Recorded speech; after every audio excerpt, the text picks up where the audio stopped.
Here we go, folks. Here we go. Team No Sleep, December 11th.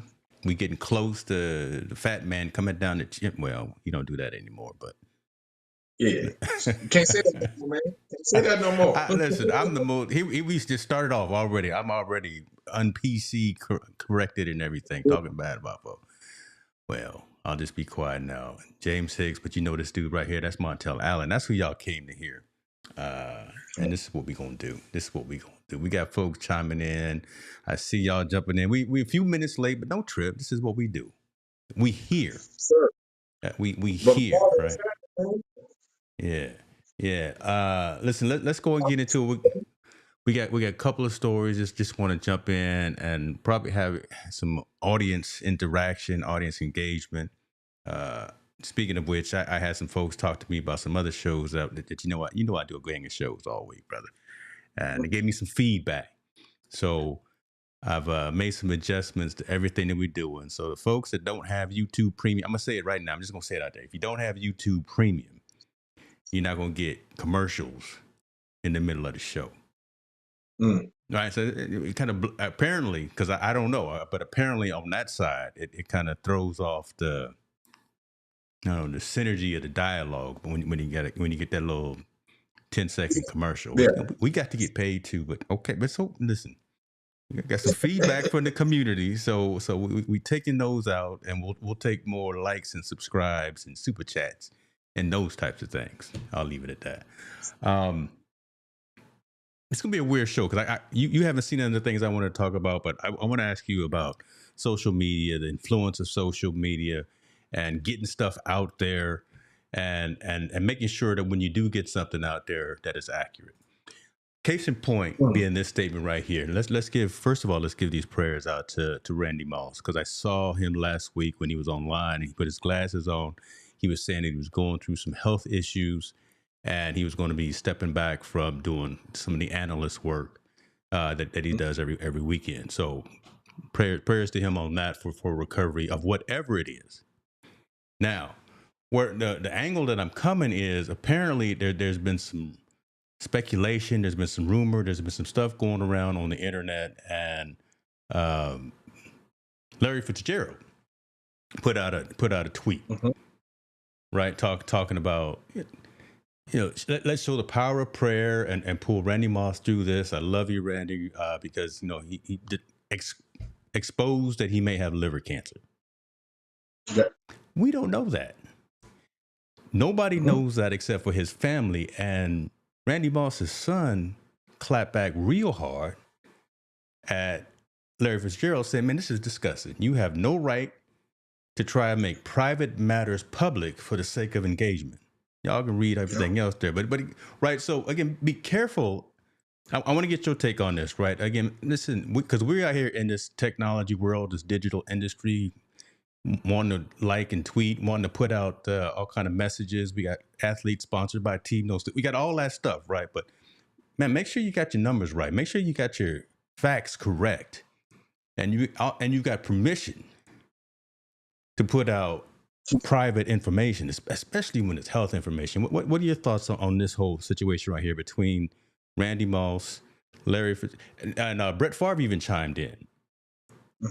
Randy's son was a little less belligerent with Brett Favre because there is a relationship there, and he was saying, "Hey man, just I'm summarizing, just hold up on putting out our family information until all the facts are straight, until we release it to folks."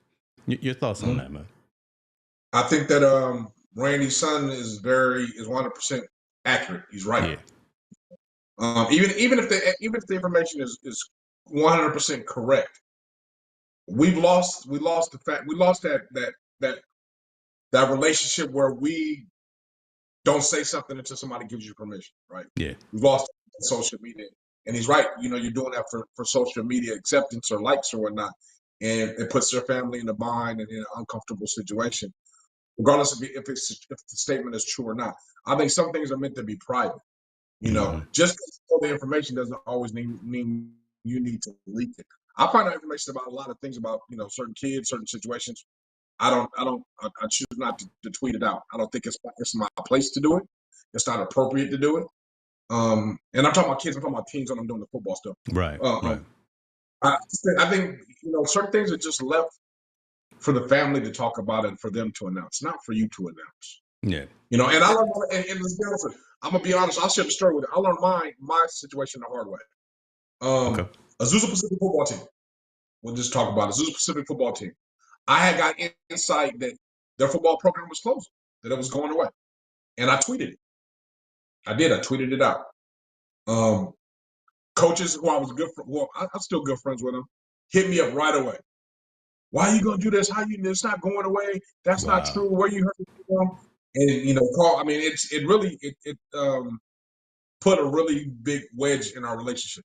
Mm-hmm. Because they and it was true. The statement was true. The player, what he said was true. It actually happened the following year. The program shut down. I had insight before, but the fire was already lit. I already put it out there. But I shouldn't have did it. I should have at least confirmed with the staff so that it would have been all on the scene. So I wouldn't have had the several relationships. And I did it to put it out there. One, to get likes. One, to be the first one to break the story. Kind of had that dream of breaking the first one to break it out. Yeah. All that stuff. But it cost me a relationship with a friend. It's a trip, right? Because again, and what's up, Tall Boy C, man? Welcome back stateside, brother. Good to have you back in the building. And he's in this industry as well, right? We're out here. We either want to break stories, we want to spread the information, we want to be trusted resources and journalists and all that stuff. But I say this a lot too on the day job, and we got to stay in our lane sometimes. Yes. And Larry may have had good intentions. I know he had good intentions. That didn't mean to just go out there and get the likes and the tweets and the shares and all that stuff. He was really trying to look out for him. But I guess I'm so adamant on this because honestly, I just saw the Jamie Foxx thing last night. Have you seen the Jamie Foxx special? Good Lord. Yeah, I too. Yep. I never thought I'd be crying at a Jamie Foxx concert, comedy show, but I mean, right? Jamie said the exact same thing. His baby sister and his daughter held him down and kept everything under wraps. We're not going to let any information leak that doesn't need to leak because one, right? Reputations and all the things. So I guess long story short, moral of the story is, man, again, if you're not the one that needs to be sharing this information, make sure your sources are correct. Make sure your information is correct, and make sure you got permission first before you, especially something like this. Before everything, the permission. Make sure you got permission first. Yeah. Especially and I'll be honest with you, especially when it comes to situations where you have a personal relationship with that individual. Yeah. You have a personal relationship with them. Obviously, I would say, don't be a TMZ and try to shoot it on out there. That's really going to either damage you guys' relationship or hurt someone's feelings in the wrong way. Information is still sensitive, right? The truth still hurts in a lot of situations. And the truth isn't meant for everybody. I think that people need to understand it's not meant for everybody. Everybody is not supposed to know there's a problem going on, especially probably with Randy Moss's family. They want to keep it quiet. They want to make sure they handle it internally before they want to keep things out. I think we come from a generation, privacy is gold, right? Yeah. We keep our privacy. We keep our private life private. I don't post my children online because I keep my private life private. I don't have those things out there. I think you have to have a certain amount of privacy. Today's generation wants everything to be out there in the open for everybody to see. And that causes all this anxiety and everything. So I think things are just meant to be private. Information is meant to be private in certain situations. It's not meant for everybody to know. I agree. I agree. That's the golden rule. So, yeah. Randy, like I said, Fitzgerald had very valid reasons. I think he was doing it from a good place, saying prayers to the family. And I think Randy Moss's son had every right to defend the situation as well. I wish I would have did it via phone call. I don't like brothers airing their laundry out on internet. Yeah. What happened to that, right? What happened to just actually picking up the line and calling somebody? Yeah, that's call for. You should. And it's crazy because Moss, I believe, played in Arizona, where Fitzgerald is kind of an ambassador for the Arizona Cardinals. So I think they know each other in some form or fashion, or they know a circle. They know each other. They can get a hold of each other. What I'm saying, via phone, and he could have had that conversation like, "I didn't appreciate you leaking that information out about my dad," and so on and so on. So Yeah, and you think about it too. When you at that level, or you were in that particular fraternity, right, of ex NFL players, you know how to reach folks, right? I yes. mean, our guy Irvin Fryer, who hadn't played in 20 some years, he still has connections with folks that are still in the league today, right? So again, and I don't know, you're right though, man. Just reach out to somebody, have that phone call. Marvin is saying back in the day, Brian Gumbel knew Arthur Ashe had HIV/AIDS long before the media put it out. I got Hmm. personal relation to that because Arthur Ashe is actually a friend, not a friend, but a cousin of the Hicks name. So that's Okay. family right there, right? So again, but those kinds of things, right? Knowing when to keep stuff close to the chest as opposed to airing all Well, the laundry I out think there. there's been a lot of situations, right? I mean, we see where people keep secrets, right? They keep the secrets, or they keep things they don't want to be out of the media, Pre Twitter, pre TikTok, pre all that Mm-hmm. stuff. They Mm-hmm. wanted to keep things out there where it didn't leak to the media, where they had it. Now, people are so hungry to get information out and out fast. It's possible to be the first one to do it because typically the first one that does it gets all the likes and all the tweets and all that stuff when they break the story and all that stuff.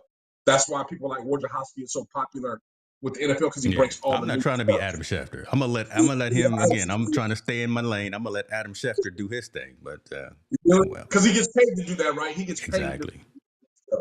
and sometimes like TMZ, I think they're the TMZ's the worst, right? I think they're the worst. They were publishing stuff about Kobe's death before the family wanted to even know, or Yeah, trying to get stuff their feelings and stuff out. I think we got to be very, very careful when it comes to that kind of information and let those private matters be settled. Even if we're thirsty for it and we want to know about it, man, let the family deal with it first and let them give them their timetable to be able to release things and go through whatever they got to go through to release it and then let their fans or the people know that they want to know. Man, like I said, all information ain't meant for everybody, man. It's not. It's just mm-hmm. really not. But people think they're entitled to it because it's there. It's like a doctor calls you in a room and says, I want to have, I can only talk to him. Yeah. Everybody else got to leave the room while I tell them what's going on. You got to have some type of confidentiality part within that, and that's I think where our society has kind of failed us as of late. You know, they just want to we, get everything out. we may have to have that conversation somewhere else. And Yes. y'all stay tuned. We working on some things behind the scenes where that type of a conversation right there may happen. Right. What's happening, folks? We see you coming in on all the platforms. This is what we do. Have these in-depth conversations. You probably didn't think we were going to talk about that, right? Social impact of sport, though. That's what Team No Sleep is. I feel kind of bad because some of my story references for the night are from TMZ, but maybe I'll take myself off camera and let you talk while I go find another No, source. But I won't say it wasn't a good source. I just said sometimes they really put them up. I yeah, wouldn't say put them up. They want to be so quick to get the story, man, that it just I think it just hurts people and puts things yeah, in a situation. yeah, Especially when you're trying to deal with it in the back scenes and you don't want everybody else to know about it. Because when everybody else knows about it, they have an opinion about it. And right, regardless of what people say, you're affected by people's opinions. We right. are. You say No you don't. worries. It doesn't There matter. we It go. You doesn't. had So, to set me straight. Appreciate you for setting me straight, and all the stories that I got tonight, they're vetted, so we're all good. I wanted to talk real quick about something too, since we didn't get a chance to go last week. This and again, just want to talk about, man, I don't understand what's going on. I really don't, especially at soccer events, because there's so many people. So here we are in Guinea stadium incident. There was a red card that was called during the tournament. Fans didn't like it. Fans got to act it up. Fans got to throwing rocks and sticks and got to pushing and shoving. Security has to retaliate or try to corral a situation. They start spraying tear gas into the audience. They start doing all those kind of things. Mayhem and chaos breaks out. People are running, trampling over each other. Long story short, at the end of the day here, 56 people lost their life at a soccer match because ref threw a red card and spectators didn't like it. 56 people got trampled at a soccer match because they didn't like the call from a ref. I don't understand this, man. Women, kids. There were some images. I'm not going to show the images, but again, there were some images of that, and was again mainly youngsters that were caught up into this that didn't get to go home because they went to a game, a sporting event, and people got to acting the fool. I don't understand. And why do these soccer stadiums got to be so big? There's too many. Maybe there's too many people at these soccer stadiums. I don't know. Maybe I'm getting softer or something. I don't know what I'm thinking, but we just keep hearing specifically incidents like this happening at soccer matches. I know we have fights and all at football games and at basketball games and whatever the case may be, but I'm actually okay with a fight. I just don't like 56 people that didn't go home after this soccer match. That's Yeah. I'm tired of that story right there. First of all, prayers to the families, Man. and that are going through it, because that's a tragic loss. Number two, it's sad, but it comes down to the mighty dollar. They want to pack those major stadiums with that many people in those tight quarters to see this match. And all you need, and we already know, you only need one match to strike for it to for the spread. And all you need is one person that's drunk or belligerent, and they hear that call, and then they get outraged, and then the group gets outraged, and the whole side, then it just goes out. The mayhem starts.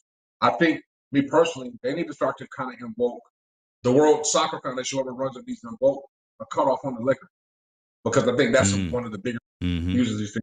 Like baseball doesn't sell alcohol for after the seventh inning. There's no more alcohol sold.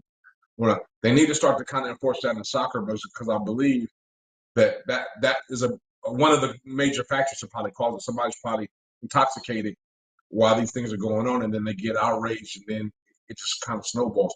But you also got to think, man, it's probably indicative of society, man. That rage is indicative of everything that's going on besides the soccer match, right? That's just a symbolize. You go to soccer match, you don't agree with the call, you're mad. You're not just mad at the game, you're mad about life, you're mad about whatever else is going on, you're mad about such and such. And I think things just start, that's a great way to escalate it. And if you get a group of people on your side that feel the same way, it kind of just spirals out of control. I think it's just big. I think the fan participation is bigger than soccer when it gets to that point. It's just not, I'm just not watching this. Okay, I see where you're going. Yeah. I'm outraged about everything. I'm outraged about life. So if I'm outraged about life, I'm going to take it out when I get an opportunity to take it out on somebody and something. It's just, I think it's just bigger than that. But I think the major thing is cut that alcohol up. That alcohol needs to be cut off at a certain point so they can't drink and get to that point where, where that liquid courage starts to take over and start to make you become belligerent and act crazy. And then light that fire. Those fires can't be lit. Because you're not gonna get owners to stop selling tickets. You're not. That's not gonna happen. Right. And I guess I was gonna say that there's no, it's a no-win situation, because right, you get to act the fool in the stands, then you got the security that's got to do something, right? And the outmen outnumbered. They can't do much, right? Right. I mean, because so here it is in the report: security forces had used excessive force. We need to figure that out too in terms of that, including tear gas and gunfire against the protesters. Yeah. But it's not protesters; it's fans. So they're not protesting anything except the difference of the call. You're a fan in the stadium sitting in there, and you came down and outraged the attack from that point on. Now, were the police agitated? But also, I can't question the police, because you're in a situation where there's 50,000 people, and it's only 200 of you guys, right, manning 50,000 people. So what am I supposed to do in that situation? I want to get back home too. I want to go home. So I got to do everything to defend myself in order to get back home. I would tell you, man, and maybe I may be wrong, but I bet you 9.9 times out of 10, alcohol is involved with the outrageousness of the fan. Yeah. And then like I said, when that spills over and people start agreeing and people start following, because there's not a lot of leaders in this world. There's a lot of followers though. So when people get to they start following, and when they start following, things got to get out of control, man. It's a mixture for bad things, but on the owner standpoint, from what you were saying before, they're not going to stop selling tickets. Man, that's $1 million payday right there. Plus, they went in that stadium. They counting dollars. They don't care about the people that are watching. They counting dollars to watch the people that they're paying dollars, and to get sponsors and all that. So they remove themselves from that situation. They don't care about what's being done or what's not. I think the soccer federation needs to come in and say we need to curb alcohol because we can't have this anymore. Unfortunately, this has never made the front page and no one would know about it. It'd be swept under. I didn't even know about it. This would be swept under the rug, and those 56 people's lives would just be forgotten. And that's the very sad piece right there. That's a very sad piece. I see Dad chipping in. He's saying we need to hold the perpetrators accountable. Agree with that 100% as well. And the reason I bring this story up again, just like you said right there, no one else seems to want to talk about these unsexy stories, but we bring them up and hopefully make people think about it. But think about about a month ago, Miami FC, or back in Miami, right? They had the big match. Whole bunch of folks got to action the fool, got to drinking, tore the whole place up, tore the whole stadium up. I don't know if anyone lost their life, but again, and I don't even know if it was necessarily any fighting or anything. It was just both sides, both fan bases after the match as they were walking out. Well, we're going to tear up the entire stadium. We're going to tear up all the escalators just because this is what we do. And that's in Miami. This is in Africa. It doesn't matter where it is. Yeah. It's not a cultural thing, right? So, do you think fans have feel they're entitled now? Oh yeah. Like fanatic fan feels they're a part of the team and they got to defend the team and they got to do everything around the team in order for it to be. I don't know where a fan's psyche comes in to where it becomes that extreme. And I'm talking about in every case. Where's the fan psyche that becomes in where he hits the guy at the Dodger Stadium and paralyzes him? Yeah. Where's the fan psyche that comes in? You know what I'm saying? In all these instances where a fan gets killed in San Francisco parking lot, where's that fan? Where is it that becomes that big of a deal with a fan to cross that barrier of where it becomes very violent and at some point becomes deadly? I would love to do some research because I almost wonder, and then just thinking off the dome after you said that, and y'all chime in as well. Come on, I see you out there. I wonder if it's a part of that is the money piece, the advent of the acceptance now of more betting, right? Now, because now you got FanDuel and you got the DraftKings, you got all these places where folks now we're not just wearing the jerseys and we're not just sitting there swinging our terrible towels. Now I'm invested in Russell Wilson throwing for 300 yards. I put some dollars and cents down on them beating whomever they're playing, and if that doesn't happen, if I'm there or if I'm anywhere else, if I'm tailgating, right, if I'm just in the vicinity, now I got money invested in this game and things aren't going my route and I'm sipping on something or whatever, that could be a part of it too. Y'all owe me. Jerry Jones, y'all losing, you owe me.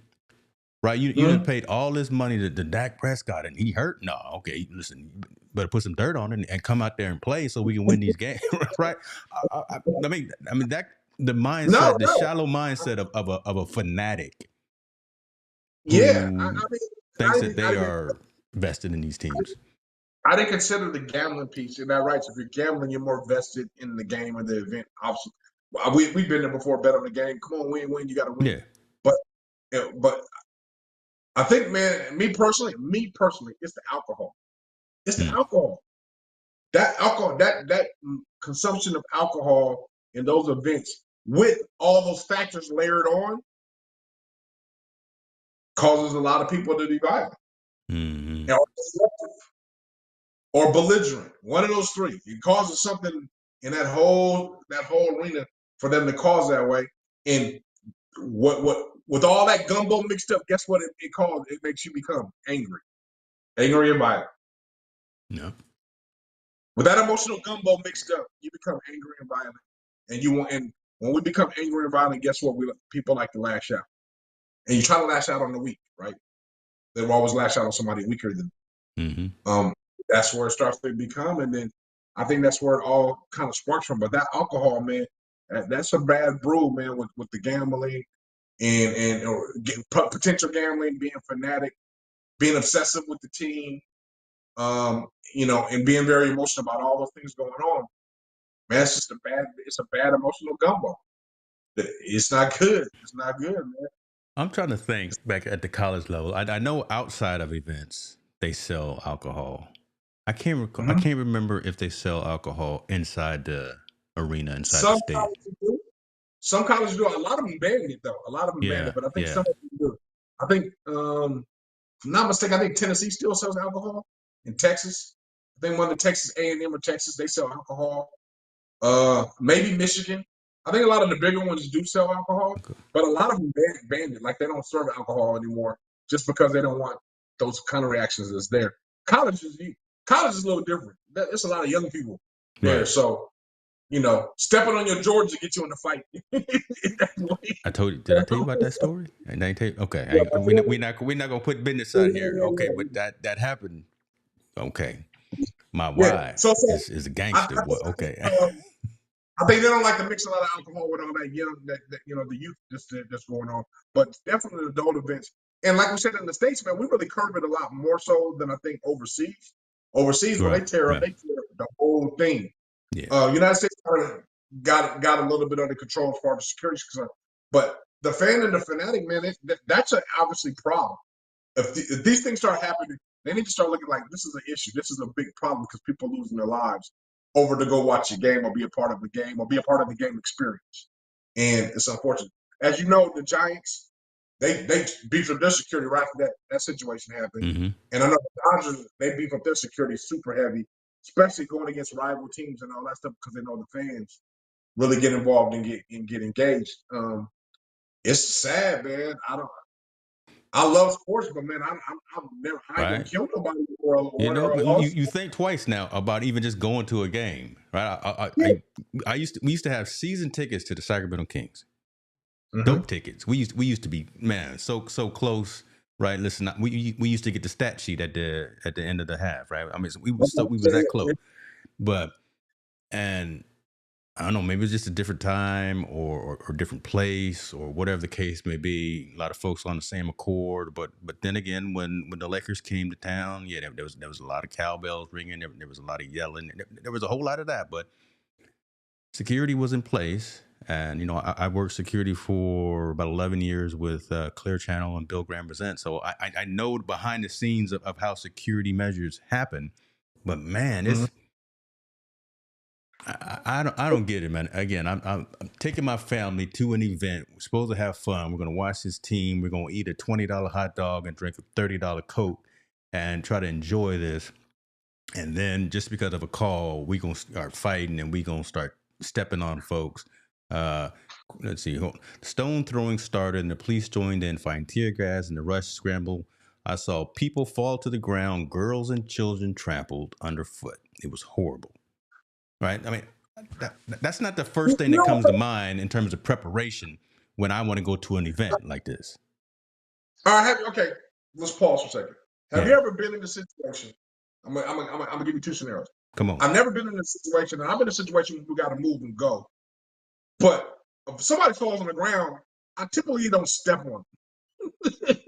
That's me. I ain't gonna step on them. I'm gonna either go around or I make jump it plain, over. Pastor. Make it plain.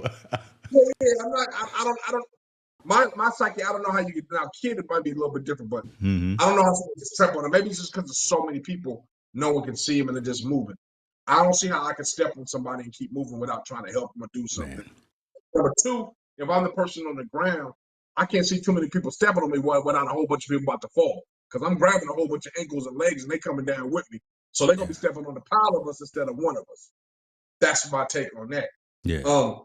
But from a security standpoint, from a guard, from those guys that were security, especially in the event that's that big, I can only imagine how is 200 police going to stop 50,000 people? And rocks and probably those started being thrown as the police had to start getting more aggressive to defend themselves, or security had to get more aggressive to defend themselves, right? As first as us working on one, now it's us going against 20. Now it's us going against 200. Now it's us going against 2,000 because everybody's starting to yell, shout, and do all these things. And all you need is one clown to throw something at the police, then 9 other people are going to throw something at the police. You only got to get one person that spit at the security, then other 9 people are going to start. You know what I'm saying? So it becomes a trickle effect, push back, pull and tug kind of effect. But looking from the security standpoint, what are they supposed to do, man? They're outnumbered by thousands of people. Yeah. I don't know what you're supposed to do when you feel threatened. Yeah, I hate to interrupt you here, but I want to show you this because as you was doing, I was trying to look at the capacity for that stadium and the number It's gone up. 135 killed. The figure, which is unverified, far exceeds the official number of deaths at 56, 135. Wow. That's more than just getting trampled, though, man. There's no way. So I can't see. this is off the BBC, but again, right now it's saying that that's unverified, but probably more than the 56. 56 is too many. Yes. But now we at double that. But now Yes. we possibly at double that, because I was trying to see how many people fit in that stadium, but I mean, they can't. Wait. But cause of death can't be all trampled. I mean, did somebody get shot? I mean, I don't know. Maybe I've never witnessed it, and I can't. Right now, in this particular, I can't grasp my head around how that could possibly happen.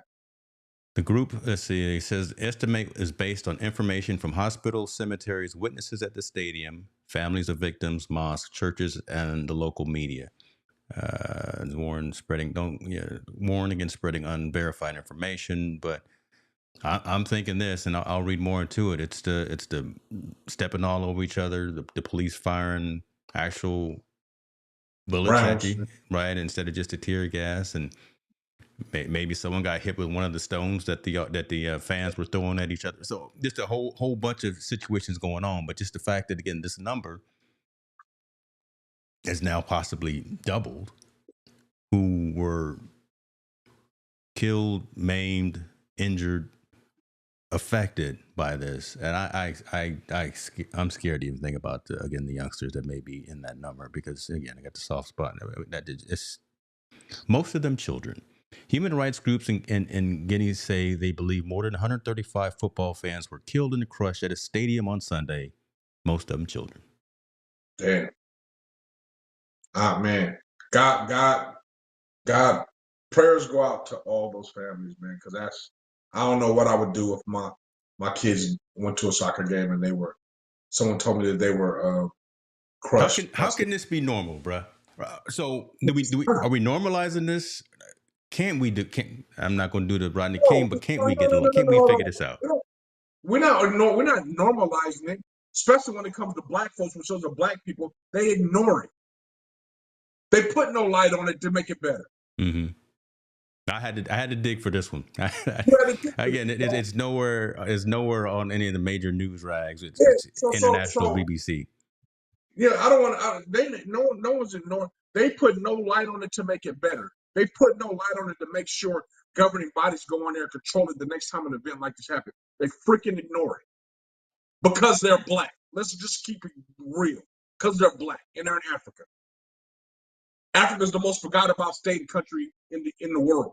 They tend to forget about it. So a situation like this that happens in Africa, guess what? They tend to put it not even on they don't even put it on the page. They just ignore it. How is that more important than the Lakers beating whoever? How is that more important than New York Knicks beating Hawks?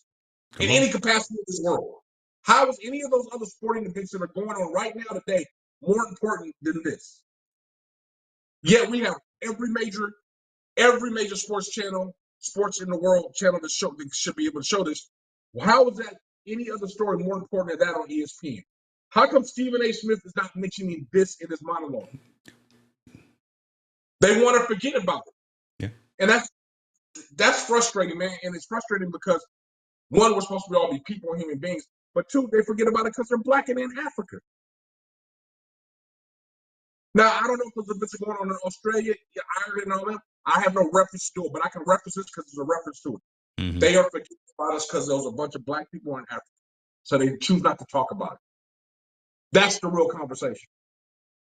And when you don't talk about it and you don't bring it to light, guess what? It gets no help. It gets no eyes on it. It gets no entrepreneurs that are billionaires to go say, let's fix this problem. It gets those security mongos to go look at it and say, we need to figure out an architecture that's a little bit different. It puts no light on it, so they just forget it. There's no situation in sport that should be more important than that one. 100 kids die. Yeah. They die. Yeah. Cowboy, let me correct you on this topic, because again, I referenced the situation a couple of months ago where something similar did happen in Miami, right? When Messi and his squad was there, and everyone got to act in the fool after the game. But there wasn't 100 kids that died, though. Wasn't 100 folks that died. Truth. Visibility to this, I think, matters. And again, you're right. And we're gonna keep moving on here because, the fact that this gets swept, it doesn't get even addressed. It didn't even get a blurb on anybody's large platform or whatever the case may be. I'm not going to mention anybody's name. I'm not going to talk madness about anybody. But again, this is the stuff that's above the noise. This is the stuff that matters that we need to talk about, to how we can fix and how we can address. Because I 156 say people probably didn't come home. I said that's giving them a pass by not calling them out on it. Yeah, I'll call them out. Stephen A. Smith, how come you don't address this? Shannon Sharp, or when you're on your sports platform, how come you don't address this? Cam Newton, when you're on your sports platform, how come you don't address this? Why is Patrick Mahomes' stats more important than 100 children dying in Africa over a soccer game? That those guys are in the media. They know about these stories way more faster than we do. We got to get on that. They get it on the AP wire all day, every day. But why are our local sports, local scores, Michael Jordan golfing, Jay-Z at a concert, Beyonce sing? Why are those things more important, or at least bringing light to attention, than over 100 kids being trampled at a soccer game in Africa, when they're supposed to be the global network of sports? Can't answer that question. I'm not that smart. Make it make sense. Math, That's brother. That makes sense. Even if it's the unpopular story, make it make sense because it's not more important. I just saw Stephen A. Smith do a monologue about Jay-Z and how he's innocent and this is all good and what he does for the kids. But yet he can't say one word or mention in one conversation how he feels sorry, how he feels bad for the people in Guinea, about how 100 kids got trampled in the soccer stadium and how we need to pay more attention to that.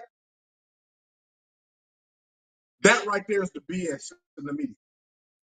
Joshua coming through, too worried about the Cowboys. Come on, man. Speak the truth, right? Yeah. And Joshua, listen, good folks. Appreciate you for being here, brother. We had them on the show. I think you remember a long time ago. Well, before I had the gray hair, but yeah, but they some good brothers. I don't know, man. This again. Let me. What was talked was the Disney and Fox don't care about that. It's not sexy. It's not going to get the press. It's not going to get the press as in coverage. And Josh was saying, yeah, too worried about other things. That we gonna raise the. I do agree with Talbot. It's not sexy. It's not sexy. It's not what they care about. But a person like Stephen A. Smith has a strong platform. He can say what he wants pretty much on ESPN and get away with it. And you can't say he doesn't, because Pat McAfee gets away with whatever he wants on ESPN. It's perfectly fine. Boy, dropping names tonight. If me being an African-American man or black man, however you want to describe yourself, is on that platform, and I see a situation where there was 100 kids that got trampled at an event, say something. Okay, Tallboy, if you can't say it on national TV, guess what? Say it on your damn podcast and tweet it out. That's his platform. He owns that one. So he can say something somewhere about the situation instead of ignoring it. I can give a damn about Jay-Z's situation right now. Mm-hmm. He'll figure it out. He got $1 billion. I can care less about Patrick Mahomes' stats because this is more important for us to shine light on than him throwing for 100 yards and one pick. Mm-hmm. It's just like, of our people, man, we need to be able to shine lights on these situations in order for it to get better. But instead, they put it to the back burner. Losing focus on the things that actually matter as opposed to, I get you. And this is of having humanity, right? Yeah. If we don't know about the story, how can we be humanity about it? How can we have humanity towards it? How can we have any sympathy or be empathetic to the situation if they don't show us to us when we're focused on what's going on? Why not shed some light? My question is like, what's so wrong with shedding light on it? Mm-hmm. That's what I don't get. Disney, like Paul said, Disney and Fox. What the hell is so wrong about shedding light on it? Man, we send our prayers and thoughts out to the people of blah, blah, blah. If you want to help, there's a fund set up. We really want our prayers for them and hope they get it right. It's a freaking 15 freaking seconds they can say it and keep it moving. And they choose not to, man. Something else is important. And that's sad. But we'll talk about international soccer in Australia. We'll talk about Universal Soccer in France. They'll even talk about when the riot breaks out in those countries. Oh, it was a fight that broke out, blah, they had to stop the game. But the score was 1-1 tie. I've seen it on ESPN News all the time. Mm-hmm. I haven't seen this story on there once. I don't know. And I think the three of us, even though we're coming at it from different angles, Tallboy's even saying exactly what we're saying, right? Again, it's not my problem. It's not the thing that matters here in my markets or doesn't affect my money, my $78 million that I'm trying to get if I'm Stephen A or whatever his negotiations is. So I don't like that mentality as well. But what we gonna do here with the social impact of sport, we're gonna talk about these things and we're gonna get this kind of dialogue. So I'm glad that we're having this conversation. We're gonna keep following this. As soon as I've already tagged this, and I'm gonna find out what the real numbers are. Again, we started at 56. Right now we're at 135. But once that gets verified, we'll come back. That's what we do. We'll come back. Before we move on, Marvin says they are more concerned about popularity, image, and them numbers. Done. I hear y'all saying that. This is popular. This is a story. This has a legs in the background. It has empathy. It has everything in there that you would want for a story to be able to tell it. So why not mention it? The only difference is it's in Africa and not happening in the United States. I guess, man, maybe I'm just dumb because I don't get. I tell you what. Hey, I tell you what. When I go to Africa in June, I think I'm going in June, either June or July. I'm gonna have these glasses on everywhere I go. I'm gonna be recording. I'm gonna be listen. There's gonna be some coverage when I get there. When I get there, so just there you go. When I get to the motherland, there's gonna be some coverage. Appreciate y'all. This is where do I want to go? Where do I want to go? What you got anything you want to talk about specifically? Because you still hot right now. What you want? I don't want to keep the energy. I just can't. I just can't. My brain can't wrap around why you couldn't mention it or put session. I don't know. We'll figure it out. I do want to talk about one. Yeah, Bill Belichick. Wow. Okay. Well, there we go. That's on the list, brother. You want to talk about Bill? You want to talk about them Tar Heels? Yeah. If that works out, we're about to see a power shift. I think, not only in coaching. Why? But okay, coach. Okay, let me let you finish. Let me be quiet. Yeah. No, I think, and I mean the power shift. You're going to see a lot of NFL coaches or ex-NFL coaches transitioning big time down to the college level. Because that below college football just became pro, right? They pay the players, they give them money, they do all these things. They via trade or via guys in the transfer portal, you can get other guys you want to build a program that's there. I think with him accepting the offer and going down to college, is about to be a major power shift in college football, just the way it's played, the way it's coached, and the way it's ran. Those things it's about to become a business. And how many times have I told you over the last 3 years, Power 5 is about to divest from the NCAA. They don't need them anymore. It's really, they don't need them. They can self-sustain and fund themselves right now. Every major bowl is played by Power 5. All the TV markets are swallowed by Power 5. The governing body of the rule of the NCAA is no longer needed for them to exist anymore. So, and now they're getting the shift of the coaches and the money, and that's more money shifting down to college football. We're watching these professional coaches starting to coach these kids in that manner. And Deion, and let's give props to Deion. Deion has paved that way. Deion's paved that way by being that coach. Paved that way. Okay. I had to think about that. I'll explain what I'm saying. He's paved that way because he's shown that all these NFL entities can come down and coach these kids to be successful. Will Belichick have better success than Saban? Because Belichick's never been at the college level. He didn't listen, Belichick, he got all the rings. He got receipts right now. But and North Carolina is not that good. Well, I think what Belichick is, if he can build the staff, which I think he can around him, to give him a quick understanding of how college football works.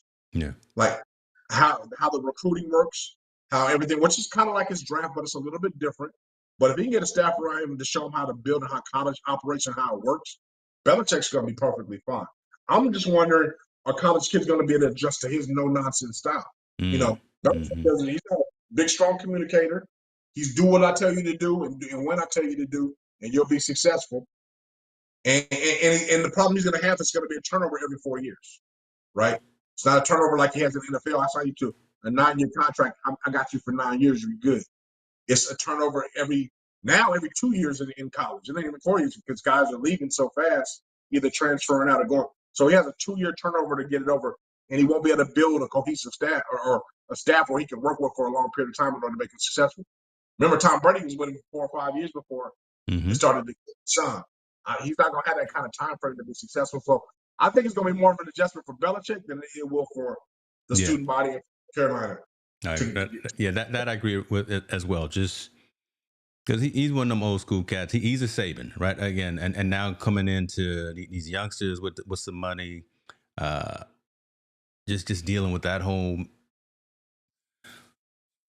I don't know, because coming from dealing with Robert Kraft, dealing with the Patriots, so he's been under the screws and underneath the microscope, so he can deal with that, and he can handle pressure, and I don't know, but they just haven't won yet. I just wonder what the expectation for him actually getting to at least 500 season. Nah, he's not getting to a bowl. He's not getting to a bowl next year. Come on, no, man. I mean, he's not getting to the playoffs. He won't get to the playoffs next year, but I think he'll get to a bowl. Come on. I think for him, it's going to depend on him what kind of staff who he hires as his staff to help him kind of gravitate to that. Because football, X's and O's, Belichick is the best with all of them. He's the best with all of them. If it's just X's and O's, for him, it's going to be how's he going to recruit, who's he going to recruit, how's he going to be able to land them. Remember, this is a different mechanism. College coaches got to go to parents' house and talk to them and woo them for the kid to come to school. Being in the NFL, you don't do that. You go test for me, work for me, give me your thing, and I'll think about if I want you to come play for me. You go work out, throw the ball for me, run up and down. Let me take out your measurements, that kind of thing. Yeah. This is a little different ballgame. So for him, it's going to be a big shift for him, per se. But once he gets the players in there that he wants, now it's X's and O's. I think he's going to be successful if that's all he's dealing with. I'm wondering how much control the AD is giving Belichick. Because remember, at the Patriots, he had full control. Who he brought in, everything.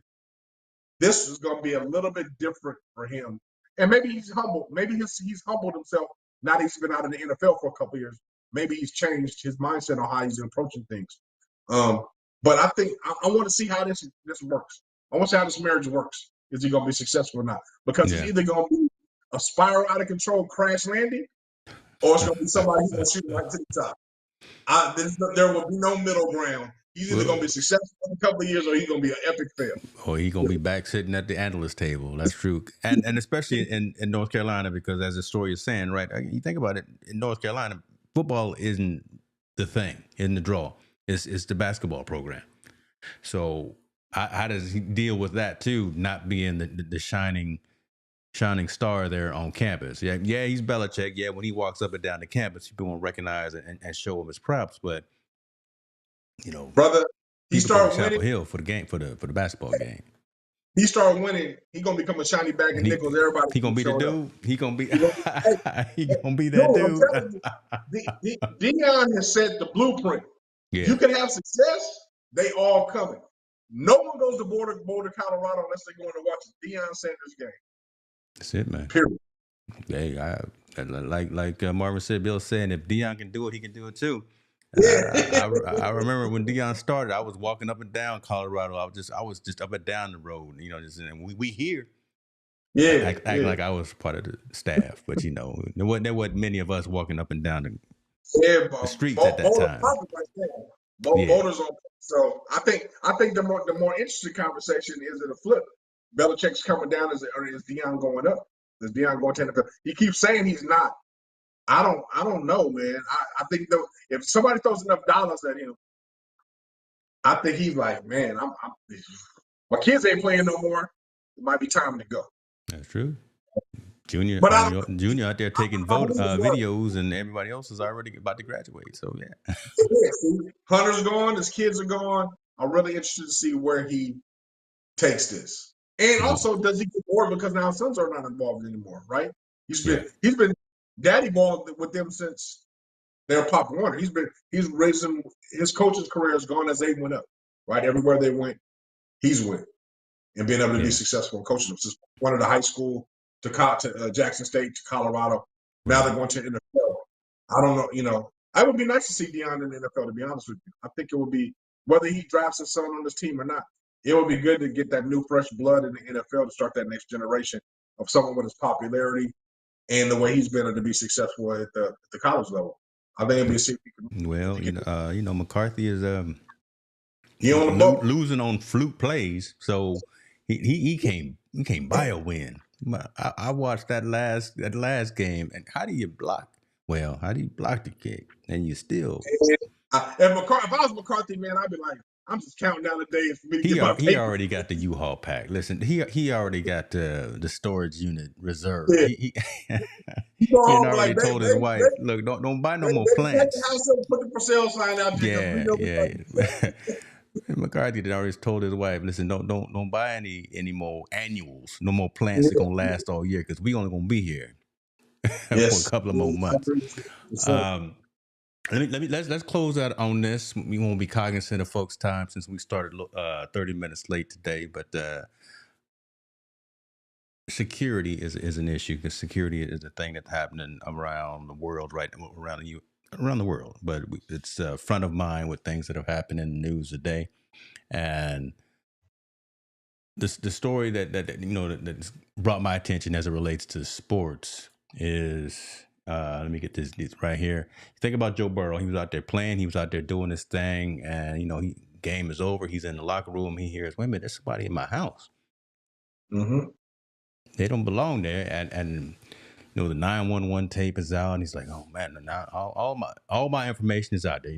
People know where I live. People are in my business. I'm a private person. I told y'all about the Batmobile, but that's all I'm giving you. But now I got folks in my house when I'm not there.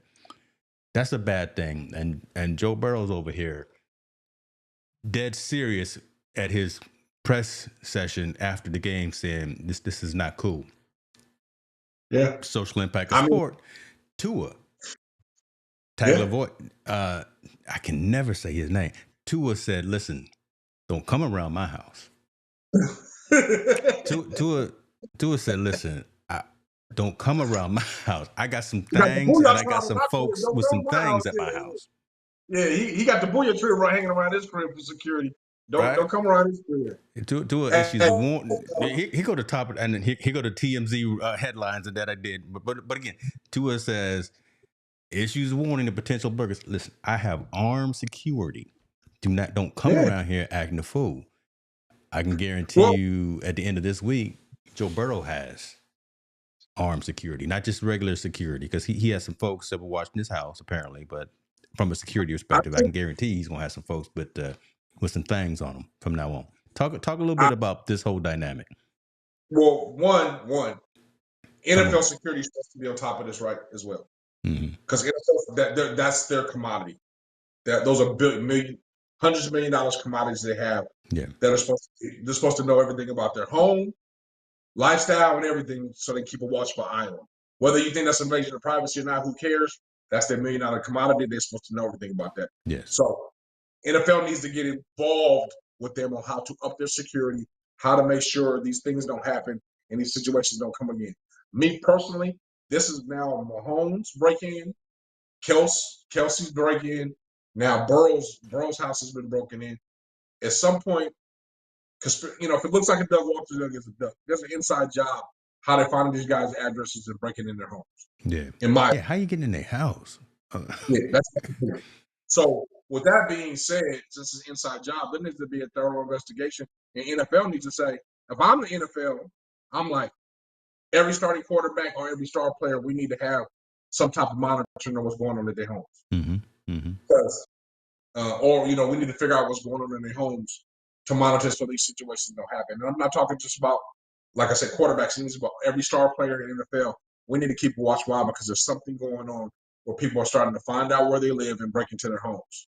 And the one thing we don't want to happen is my $100 million commodity getting shot, killed, or beaten. We haven't had that situation happen yet, but obviously, if they walk in on somebody, who knows what could happen? It could be a Sean Taylor issue, right? Remember, Sean Taylor caught the guys who were robbing his house and got shot, and unfortunately died. So we don't ever want that to happen again. So I'll send a press release to all my star players. Hey, we want to be involved in security. We want to make up security plans for you. We want to be able to X, Y, Z. And if we have to throw a little change your way to do that, we'll throw a little change, but we already know we pay you enough to do it. So get it done. And we'll catch you on the back end. But that needs to start to happen because this is unnecessary. And this should be how many people on the 52 get that? Huh? How many people on the roster get that? Only the star players. When I mean star players, known players that are there that we know they're in the front spotlight. The Jeffersons of the world, the Chases of the world that plays for, Jamar Chase that plays, the receiver. DK Metcalf, all the guys that got a known name that's out there, they get first out. If it happens to other players, we'll start to get the memo out to them first. Lower level players is not happening because they barely making minimum. They're not really making a lot of money. This seems like there's an attack on guys that are really wealthy in the league that are high profile athletes. We got to concentrate all on the high profile athletes in their natural, in their local communities and local areas they are, local cities they're in, and really up our security and our investigations on seeing what's going on. Because I want to know how these guys are getting their addresses, how they're getting their information out there. Yeah, that's crazy. That's crazy. Yeah, I want to know the how.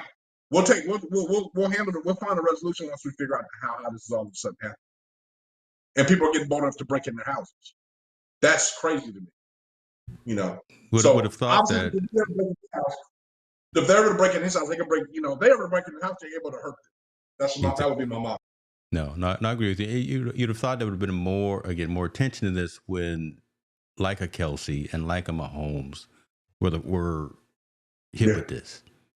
Right, right. They're the poster children right now. They're the State Farm commercials. They're the big ones. They're the ones dating Taylor Swift. They're the ones all over the news. Right. Now you got in Burrow, kind of a smaller niche in terms of Cincinnati, but man, he's a bad man when he's out there. So Burrow is one of the stars of the NFL, and when he's out there playing, you're watching him. Tua out there in Miami, we got a lot of attention on him because he's had multiple concussions. We'll make sure he's all right. He's a bad lefty boy. So he can do what he do. We got some weapons out there too. But Tua said, I already got myself covered. Don't come around my house. If the NFL does a protocol and says you're absolutely right to it, we ain't got to worry about you. You're good to go. Then you move on to the next one. But I think this shouldn't be an alert. This shouldn't be what you call a warning shot just for football players. It should be a warning shot for all athletes that are in the spotlight. Because if they're able to do it for football, they're going to be able to do it for basketball. They're going to be able to do it for baseball. Oh, yeah. Well, so, think baseball, right? Folks that have no salary cap. So think about a Shohei. Yeah. Or what's your boy who just signed with the Mets from the Yankees, right? A Soto. Making stupid money. So with that being said, though, that would tell me as all these professional entities, look, we need to up our security because there's mass break-ins in these people's homes. Now, star players get the star treatment there first. We got to secure it in. Once we get that map down, then we trickle on down to everybody else to make sure they're okay. And then once you become a part of this league, you got to be another security protocol, whatever that may be. But that has to be a part of the budget now. It's obvious. That's crazy. That's crazy, right? I mean, we know again as a part of the conversation just from the news of what happened with the healthcare company CEO and that whole situation. But again, security, just security, armed security. I see Hicks security about to start back up. Listen, again, I tell you what, we're not gonna say a whole lot online, but I wish somebody don't come around here. Don't. It's not gonna be a good day. Those Sacramento Kings might want to go ahead and hire you for that Hicks security, man. Listen, we can talk. We can talk offline. We gonna talk right now. I don't know who watching, but listen, yeah, we can check the credentials. Y'all better Google me. No, I'm gonna leave. But I appreciate all seriousness though. But yeah, I mean, this is just a crazy time right now. Folks need to be aware of that, and I just think about that again because I'm nobody. But think of the security I got in my house. We talked about this the other week. 2 people outside of my 4 know the code to my front door to get Uh-huh. in, and I got cameras and lights in every direction. And Mm-hmm. if you trip over something, then I'm gonna get alerted all over the place. And I'm just me. I don't Yep. make $100 million a year. Like I'm not a Tua or a Burrow or a Kelsey or a Mahomes. Come on, stop buying cars and actually. Okay, I'll be Hey, quiet. before we go, Yeah. this, Shut me the down, story, brother. Shut me this down. is the one story for Talbot. I know you wanted to go. We got to No, talk about no, this story. just shut me down. My wife ain't home yet. She hadn't brought the food back yet, so I can go. Yeah. Why are we talking about Master P and his son getting arrested? I mean, Master P's Oh, son getting oh, arrested. The refrigerator. you done brought up Master P. Hey, Tall Boy, you still here? Because Tall Boy got Master P tattooed on him. So Yeah, what yeah, happened yeah. now? We go. Now, this Look is gonna be our new at Master culture P's segment son. right here. We're gonna bring up the Hey, culture. look it up, bring it up. Master P's son got confiscated. Okay. Refrigerator. No, he did. What? Refrigerators. Look it up, man. I almost said something. I almost said this thing. Hold on, man. He got. Negro got caught stealing refrigerators. Yeah. Like, what's going on, man? This supposed to be the kid that signed the NIL deal. Hold on. Okay, so we gonna have a new culture segment of the show. Shouts out to Bartel Allen for bringing this to our attention. Look at it, man. Hersey Miller, because Percy is daddy, recently arrested for stealing refrigerators. The 24-year-old Southern Utah University student, man in school, and 2 of his teammates from the basketball squad were caught on camera stealing appliances from the campus bookstore loading dock and put them in their vehicles. Come on now. This don't make no sense. This is ridiculous. That's embarrassing. Embarrassing. See, Your daddy father. don't need that because Percy, daddy, is doing a lot of good things. And daddy don't need this negative energy. And Percy has no need to be out there getting caught up and should know better. Oh my God. Police reported discovering the refrigerators in the possession of the 3 men inside their apartment, Bro, as well as inside a garage. Oh my God. You tripping. Why are you still in your Percy Miller's son? Why Come on on, earth man.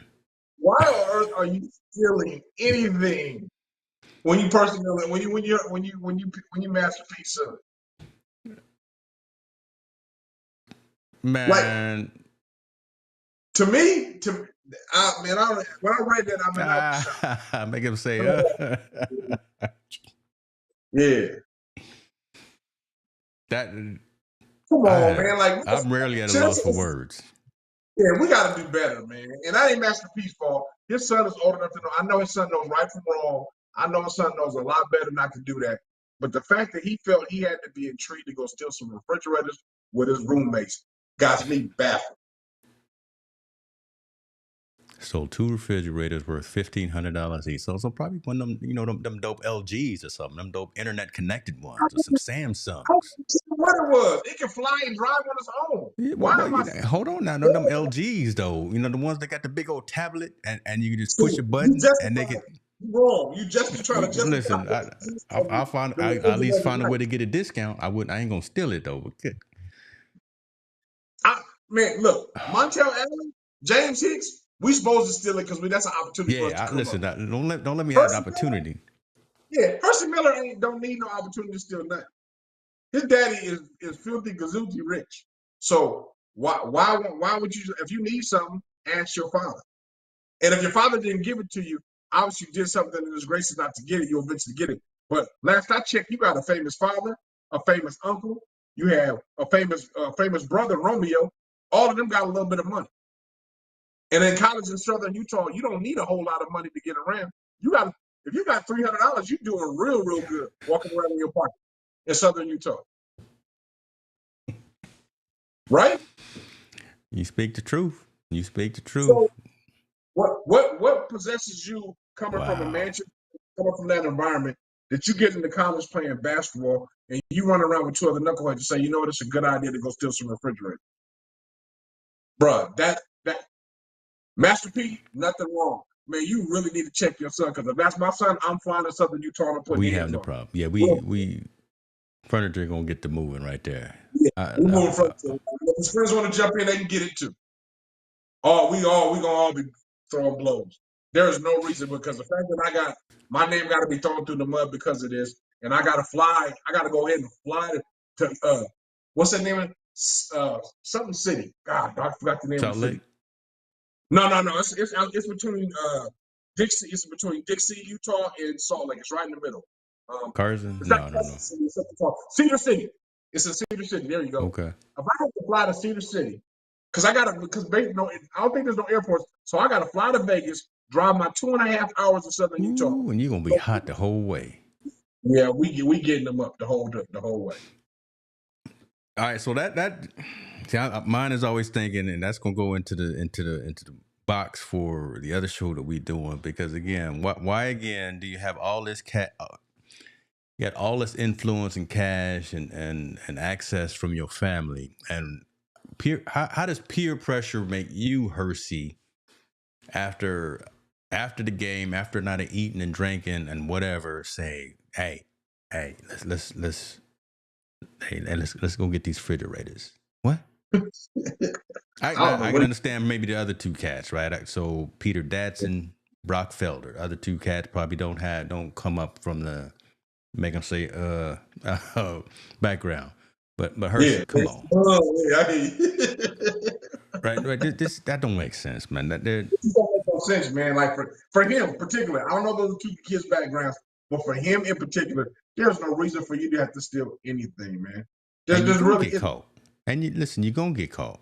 You can't hide from anything. Can't hide from nothing. Let's be real, he's probably the most famous kid on that campus. Yes. By far. Yes, Southern Utah University. Yeah. Southern Utah. So that's crazy. You be the most famous kid on campus. Wow. And you play sports. And not you just go to school. You're the most famous kid on campus and you play sports. You truly don't think people know who you are or know what you do and know what kind of background you come from. And the fact that you embarrassing your family's name when you don't need it. I know you don't do it, because I think Master P was still in Forbes magazine. Is one of the top earners in hip hop to this day. Probably. So he's still making good money, great money. So the fact that you could, if there was I know your father will provide you a need, maybe not a want. He may give you all you want. I'm sure he's giving you what you need. There's no need for you to steal, man. You come from a background, and if it's a want, ask your brother or ask your uncle. Ask one of them that's got money, all of that money, and that whole No Limit family that you could have reached out to and got a little thing for you to go ahead and be come on, man. You know, Dealcasters. I don't know if that's Jim McCready. Got other things you need to keep cool. Yeah, okay. that's hilarious. But they're not locked up, because apparently they still played in the game on the 3rd. They all three played and they won. Okay, against Park University Gilbert. Never heard of that school either. So again, it's a small university, but don't make no sense, bro. I'm gonna leave that alone. We gonna. I like this. We gonna have to have a look like this culture segment at the end. We can go through all these hard discussions about all these other things, but then kind of wrap it up and bring it down to something. These are the stories that make you go, there you go. Youngsters don't remember that. That's old school Arsenio. Y'all don't remember that. That's old school Arsenio. There's no limit to there you go. There's no limit to the amount of refrigerators that I see what you did there, brother. I see what you did there. Hey, speaking of that, so if we do a culture segment, we could probably get, I don't know if this is my man Jim or if this is man Chris, but Chris got some, if you look in his office, I'm gonna put his business out there in the street. He got some plaques too. He know about some of these folks. He done some things behind the scenes with some of these artists as well. But again, I'm not gonna put his business out there, but we can maybe invite them on here for the culture segment. Yeah, we need to lock that He down, know man. he knows some Stankonia folks, and he okay. I'm gonna be quiet. Yeah, Montel, take man. us We know home, man. We Cowboys did what we supposed had to to. do, man. Take us home, brother. Yeah, absolutely. First and foremost, man, shout out to Ice Cube's new album because I'm an old West Coast hip hop head. Yeah. Shout out to Dre and Snoop about to drop the Missionary album, which I'm sure My is gonna be. gosh. It's to say, Snoop and Dre back together again. Big ups to the West Coast, and then obviously Kendrick Lamar with his success. Congratulations to him. Big up the West Coast, man, and then LaRussell and all these guys. I'm a hip hop head still. LaRussell, Simba, all those guys that are coming out. Man, just much love, good for the West Coast. And your boy town, Mozzie in your side of the town in Sacramento, Yeah. doing his thing. So man, big time West Coast hip hop, man. I'm glad to see he's resurrecting himself and being back on top. But most importantly, man, I think everybody, man, again, we're getting at the holiday season, man. Things are kind of getting a little bit crazy. We're getting into a new era of presidency coming in next year, man. Please check up on your loved ones and make sure they're okay, especially during this holiday season. Everybody don't have to get what they want, but let's please provide what they need. And with that being said, man, get comfortable having uncomfortable conversations, and we out. Montel and James, bringing the heat, team no sleep, with champions meet, we're on the mic, taking over the game, no time for rest, no scrambling for fame. Talking sports, breaking it down from the court to the field, all around town, we stay up all night, grinding on the mic, bringing news, real stories on the fly. Montel's got the stats, James got the flow, together we're 2